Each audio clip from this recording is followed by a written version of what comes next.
Bonjour à tous et à toutes, j'espère que vous allez bien. Un jeune roi meurt lors d'une partie de chasse. Suspect, n'est-ce pas? Il n'a pas encore 20 ans. Son règne n'aura duré qu'une année. Et pourtant, sa mort change le destin de la Francie occidentale, la future France. Ce roi, c'est Louis V, le dernier descendant direct de Charlemagne à régner sur la Francie occidentale. Son nom ne vous dit probablement rien et c'est normal. Depuis plus de 2 siècles, la dynastie carolingienne domine l'Europe. Elle a bâti un empire, façonné des royaumes, imposé son nom à l'histoire. Mais à la fin du Xe siècle, le pouvoir royal s'est affaibli, s'est détérioré. Les grands seigneurs contrôlent les territoires. Le roi n'est plus qu'un symbole. Fragile, mais au sommet d'un royaume morcelé quand même. Louis V, surnommé le Fainéant, occupe une place singulière dans l'histoire médiévale française. Dernier roi de la dynastie carolingienne, son règne, bien que bref, est souvent considéré comme insignifiant, marque la fin d'une époque et l'avènement d'une nouvelle dynastie. Celle, bien sûr, vous l'avez deviné, des Capétiens. Son règne, bref mais symbolique, marque la fin d'une ère et la transition vers la dynastie capétienne qui façonnera durablement le royaume des Francs puis le royaume de France. Étudier Louis V permet de mieux saisir les enjeux politiques, sociaux et culturels de la Francie à la fin du Xe siècle, tout en s'interrogeant sur l'héritage d'une dynastie dont l'influence fut déterminante dans la construction de l'État français. Vous voulez en savoir plus et découvrir Louis V? Venez avec moi! À la fin du Xe siècle, la dynastie carolingienne fondée par Charlemagne s'essouffle après plusieurs générations de rois dont l'autorité s'est progressivement affaiblie. La Francie occidentale, morcelée en principautés et dominée par de puissants seigneurs locaux, connaît une fragmentation du pouvoir royal. Le roi n'est plus qu'un symbole, dépendant du soutien des grands vassaux, notamment les Robertiens, ancêtres des Capétiens. L'instabilité politique, les ambitions féodales et la faiblesse institutionnelle caractérisent la période, préparant le terrain à un changement dynastique majeur. La société est également marquée par une ruralisation croissante, une diminution du commerce urbain et une montée de l'influence ecclésiastique. À la veille du règne de Louis V, la Francie occidentale est marquée par une fragmentation du pouvoir royal, une montée en puissance de la féodalité. La monarchie carolingienne, affaiblie par les luttes internes, les invasions, peine à maintenir une autorité centralisée. Les grands seigneurs et l'Église exercent une influence croissante, tandis que les territoires du royaume subissent de transformations profondes, tant sur le plan politique que social. Ce contexte, instable, explique en partie les difficultés rencontrées par Louis V et éclaire les enjeux de son accession au trône. Louis V vient au monde vers 967, fils du roi Lothaire et d'Emma d'Italie, élevé dans la cour carolingienne. Il reçoit une formation destinée à le préparer à la royauté, bien que le pouvoir réel de sa famille soit déjà sérieusement contesté et en déclin. Dès 979, il est associé au trône par son père, une pratique courante visant à renforcer la légitimité dynastique.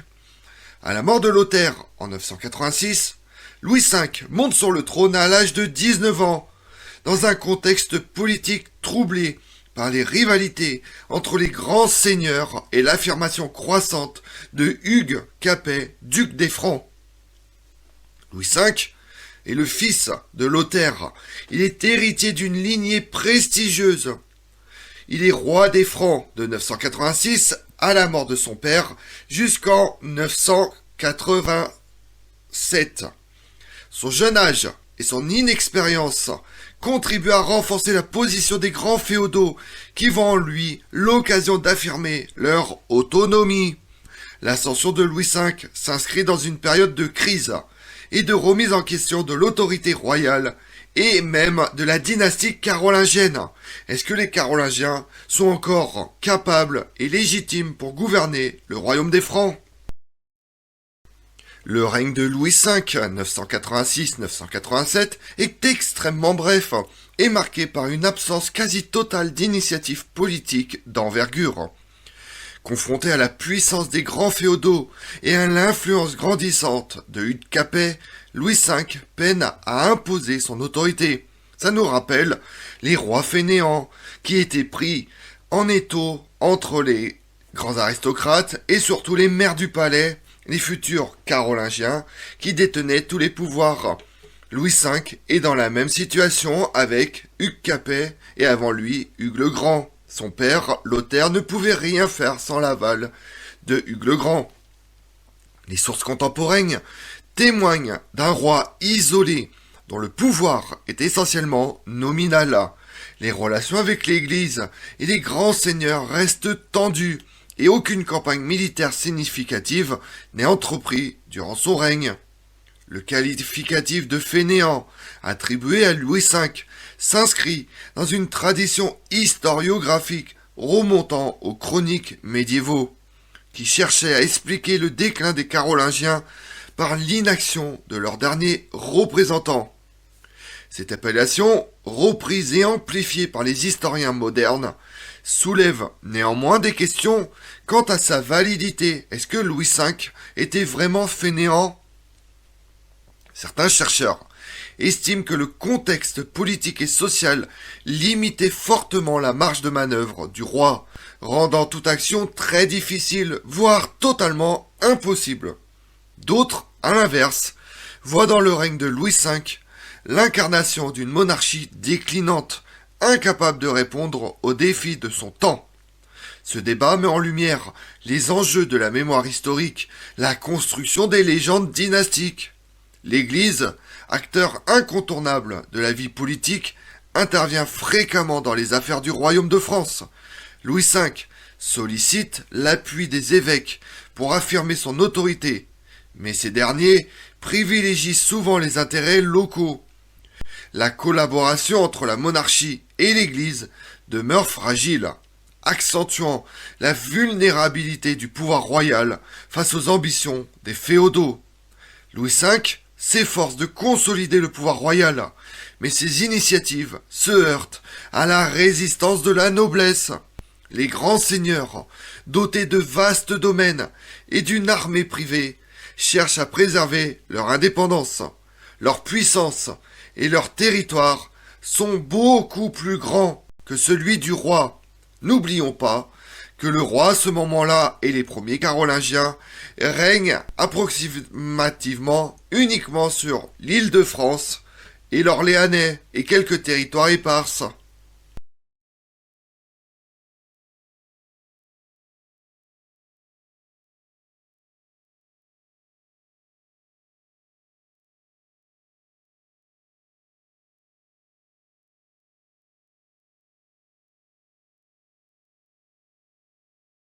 La collaboration entre l'Église demeure fragile, accentuant la vulnérabilité du pouvoir royal face aux ambitions des grands féodaux. Louis V sollicite l'appui des évêques pour affirmer son autorité, mais ces derniers privilégient souvent les intérêts locaux et leurs propres intérêts que celui de la monarchie. Il ne faut pas oublier que les évêques, les églises, sont souvent eux-mêmes des seigneurs aussi bien laïcs que religieux. D'autres chercheurs et historiens, à l'inverse, voient dans le règne de Louis V l'incarnation d'une monarchie déclinante, incapable de répondre aux défis de son temps. Ce débat met en lumière les enjeux de la mémoire historique et de la construction des légendes. La collaboration entre la monarchie et l'Église demeure fragile, accentuant la vulnérabilité du pouvoir royal cependant. Louis V s'efforce de consolider le pouvoir royal, mais ses initiatives se heurtent à la résistance de la noblesse. Les réformes administratives envisagées par le roi restent très limitées, c'est important de le souligner. Il n'est pas resté non plus inactif sans rien faire comme les rois fainéants de l'époque mérovingienne. Faute de soutien suffisant, il ne peut rien faire de très grand et tout bouleverser. Il essaye, mais il a les mains liées. Les relations avec l'Église sont souvent complexes, l'institution ecclésiastique jouant un rôle de médiateur entre le roi et les seigneurs. Le règne de Louis V est marqué par d'importantes tensions avec la noblesse et l'Église. Son mariage avec Adélaïde d'Anjou, rapidement annulé, illustre les difficultés à établir des alliances durables. Louis V tente de restaurer l'autorité royale, mais son action est entravée par l'emprise des seigneurs locaux. Sa mort prématurée en 987, à l'âge d'environ 20 ans, met fin à la dynastie carolingienne et ouvre la voie à l'avènement du Capet et à la dynastie capétienne. Louis V meurt accidentellement en mai 987 à l'âge de 20 ans, lors d'une partie de chasse dans la région de Senlis. Sa mort prématurée laisse le trône sans héritier direct, ouvrant la voie à la succession contestée entre les partisans carolingiens et ceux de Hugues Capet. La déposition de la lignée carolingienne et l'élection d'Hugues Capet en tant que roi des Francs marquent une rupture fondamentale dans l'histoire monarchique française. Ce transfert de pouvoir, entériné par l'aristocratie et l'Église, inaugure la dynastie capétienne, qui régnera sur la France jusqu'à la Révolution française. Louis V demeure un roi méconnu, souvent jugé par son surnom et totalement oublié. Les contemporains, peu prolixes sur son règne, laissent une image d'un souverain effacé, d'un souverain faible, tandis que les générations suivantes, notamment les Capétiens, renforcent la légende du dernier des fainéants, pour asseoir la légitimité de la nouvelle dynastie. Les historiens modernes nuancent pourtant ce portrait, soulignant la complexité des rapports de force, la difficulté à gouverner dans un contexte de fragmentation féodale. L'étude des sources, notamment les annales, les chartres et les chroniques, permettent de mieux saisir les enjeux du règne de Louis V et de reconsidérer son rôle dans la transition politique du Xe siècle. C'est important de le préciser. Le règne de Louis V, bien que bref, représente un tournant décisif dans l'histoire de France. Sa disparition précipite la fin de la dynastie carolingienne et favorise l'émergence des Capétiens. La transition dynastique s'accompagne d'un renforcement du pouvoir territorial des seigneurs, mais aussi d'une redéfinition du modèle monarchique, désormais centré sur la légitimité, la continuité. L'avènement du Capet en 987 marque le début de la dynastie capétienne, qui durera plusieurs siècles, avec de puissants et de très célèbres rois. Ce changement de dynastie s'opère dans un contexte de recomposition politique et culturelle, où la figure du souverain retrouve progressivement une autorité renouvelée. L'héritage de Louis V réside ainsi dans la rupture qu'il incarne, mais aussi dans la fondation posée pour le développement du pouvoir royal sous les Capétiens. En effet, le royaume de France et le royaume des Francs ne sera plus partagé entre les fils. Hugues Capet met fin à cette tradition. Dorénavant, les Capétiens nommeront uniquement leurs fils aînés comme leurs successeurs. Comme on l'a vu, le règne de Louis V le Fainéant, bien que court, est marqué par une absence d'initiatives majeures, de conflits armés, mais constitue un moment charnière dans l'histoire de la France. Dernier représentant d'une dynastie fondatrice, il incarne la fin d'un modèle monarchique et le passage à une nouvelle ère. Si son surnom de Fainéant demeure sujet à débat, il reflète avant tout les difficultés structurelles de la monarchie carolingienne à la veille de la révolution capétienne. La mémoire de Louis V, oscillant entre oubli et légendes noires invite à une relecture critique des sources et à une réflexion sur la construction des récits dynastiques en France médiévale. Louis V est le dernier représentant des Carolingiens. Cela symbolise la fin d'une époque, le début d'un nouvel ordre politique en France. Son règne est marqué par l'instabilité, la perte d'autorité et éclaire les transformations du royaume à la fin du Xe siècle. L'étude de Louis V permet de mieux comprendre les enjeux dynastiques, politiques et culturels de cette période charnière, tout en ouvrant la réflexion sur l'influence durable de la monarchie dans l'histoire de la France.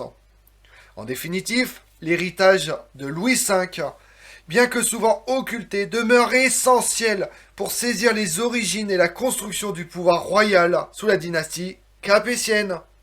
Je vous remercie d'avoir suivi cette vidéo en ma compagnie. Si vous voulez connaître mes autres vidéos, retrouvez-moi sur ma chaîne YouTube Tout sur l'Histoire avec Damien, mais également sur les réseaux sociaux, Twitter et Instagram, Histoire Damien.